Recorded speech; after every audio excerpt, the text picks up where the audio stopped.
As the summer sunsets gave way to the cooler evenings, punctuated by the soft sounds of falling leaves, my grandmother liked to sit out on the deck of the cottage with a box of seed pods that she had collected in her lap.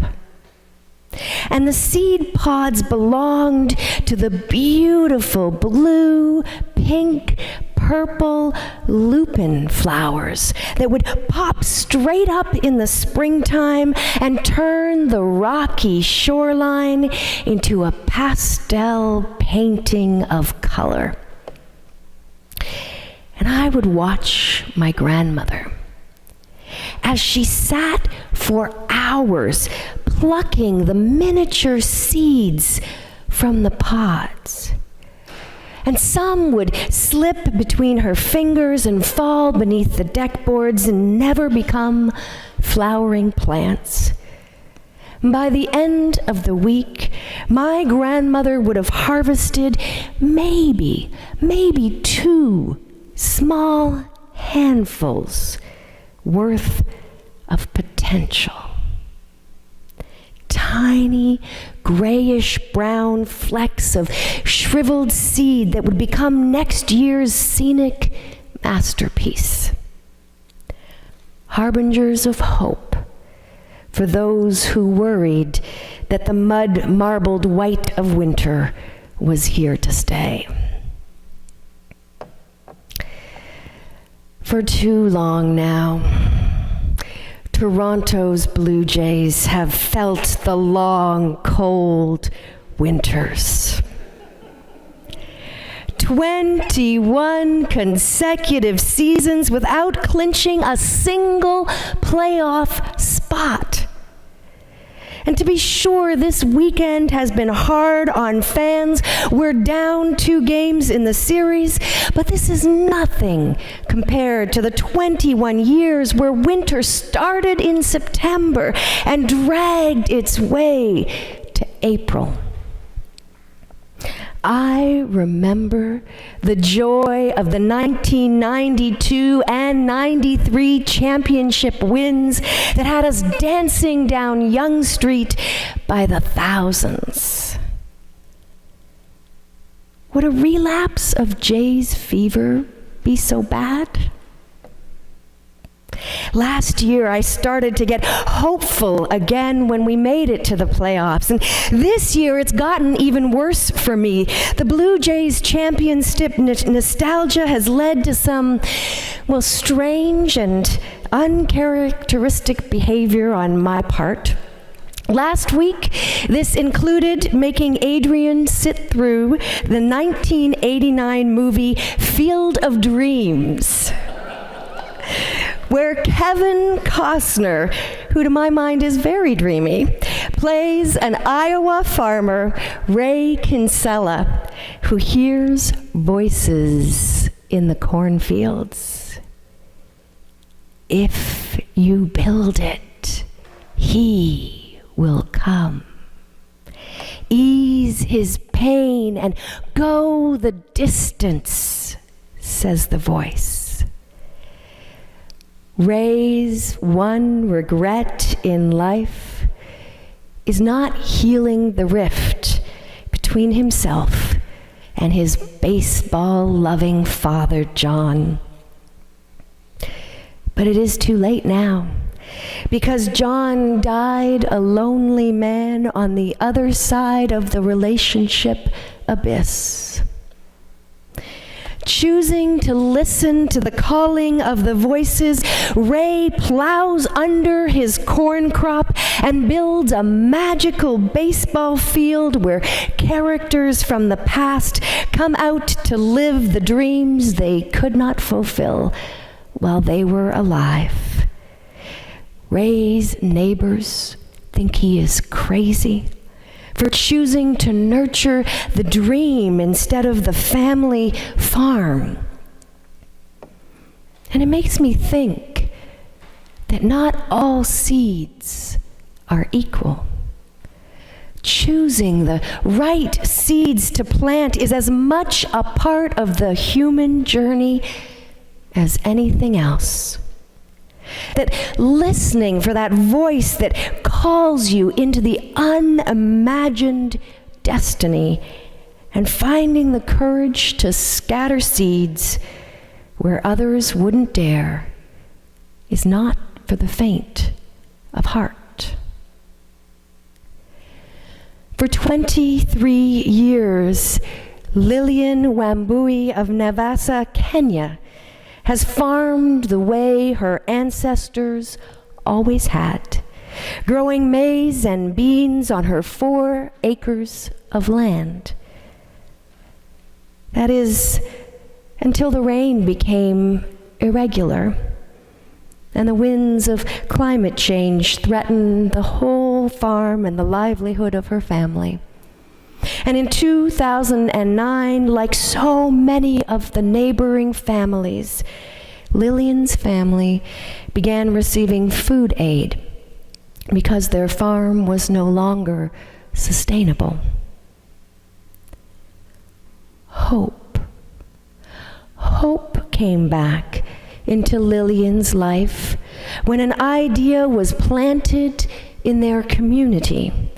Why not form a local farmers group to advocate and work together on the problem? As a team, they began to dig a pond on Lillian's farm, and they lined that pond with plastic to store rainwater for irrigation.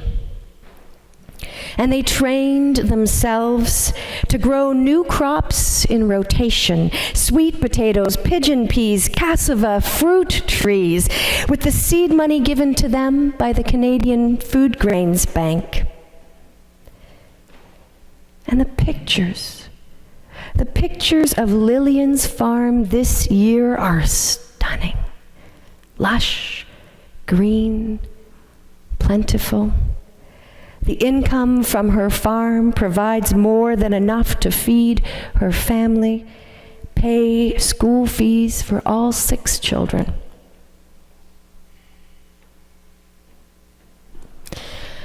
My grandmother stopped plucking seed pods a few years ago. Too hard to see them. Too difficult with arthritic fingers to manage. My mother made an effort for a couple of years. I tried to pluck and scatter the lupin seeds, but it didn't last more than a season. What makes us give up harbingers of hope? Is it because our bodies get too tired for the patient work of plucking, or our eyes fail to see the tiny grains of potential that are right there before us? Is it because some of our dreams have died on harsh, rocky landscapes while we watched other dreams about to blossom be choked out? Is it worth it at all? Is it worth it at all to hope that we can heal the rifts of the past, change patterns in our life that are no longer serving us, find sustainable relationships with people we've almost given up on, or live out meaningful lives despite the body's insistence on aging and dying that makes us feel so betrayed? After my grandmother was finished plucking the seeds, I would watch her toss them away, back to the earth haphazardly. All those hours spent rescuing seeds just to lose them to the rocks, the soil, the grassy patches. It was such a courageous act with no guarantees of success. And yet, every spring, they were there tall, bright beacons of beauty, inviting us to live amongst them for a time. You can't hold on to harbingers of hope, whether in seed form or full bloom. And those who get stuck trying to cling rather than scatter hope will find that they miss out on what God has planted next. They're like the disciples entombed in the upper room, so focused on the dead hope that was Jesus' life that they fail to see the risen hope that stands before them, offering the bread of new life, promising to walk with them into a new day.